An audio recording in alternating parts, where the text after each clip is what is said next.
আজকের ভিডিওটা হচ্ছে যে একটা গাড়ি জেনারেল সার্ভিস বা ইঞ্জিন সার্ভিস বা মোবিল পরিবর্তন করবে কিভাবে সেটা এই ভিডিওর মাধ্যমে দেখানো হয়েছে। তো এগুলো হচ্ছে যে জেনারেল সার্ভিস আইটেম,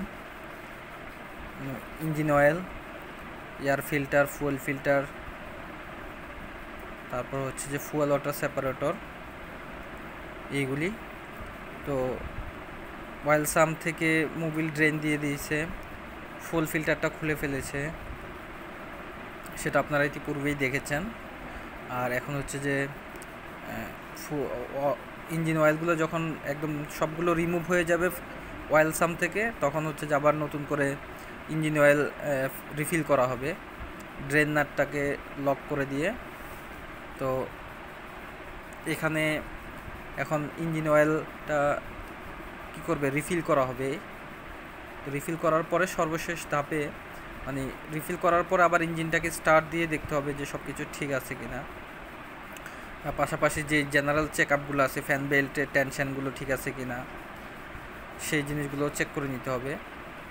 তো এখানে হচ্ছে যে ইঞ্জিন অয়েলগুলো রিফিল করা হচ্ছে, আর পাশাপাশি যেটাকে প্রেস করা হচ্ছে যে এটা হচ্ছে ফুয়েল ফিল্টার, যেটা হচ্ছে যে লাইনের যে ফুয়েল আছে, যেহেতু ডিজেল ফিল্টার চেঞ্জ করা হয়েছে, তো লাইনের যে ফুয়েল ফিল্টার আছে মানে ফুয়েল আছে যাতে এয়ার লক না হয়, সেটাকে এসি পাম্প করে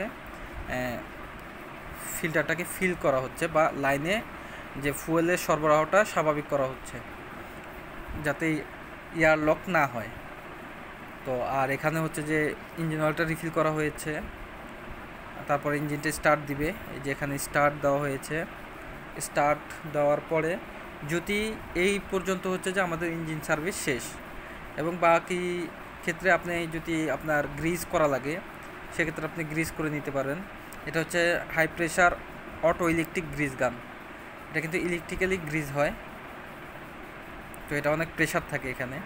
তো যাদের সার্ভিস করার পরে ইঞ্জিন সার্ভিসের সাথে গাড়িটাকে ওয়াশ করে গ্রিজ করাটা ভালো, তাহলে গাড়িটা ফ্রেশ কন্ডিশনে থাকে। আর এখানে হচ্ছে যে এয়ার ফিল্টার ইনস্টলেশনের কাজ চলতেছে, পুরাতনগুলোকে রিমুভ করা হয়েছে। এটা হচ্ছে যে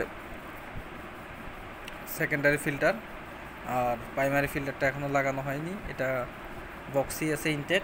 এটা খুলে দেন এটাকেও ইনস্টল করা হবে।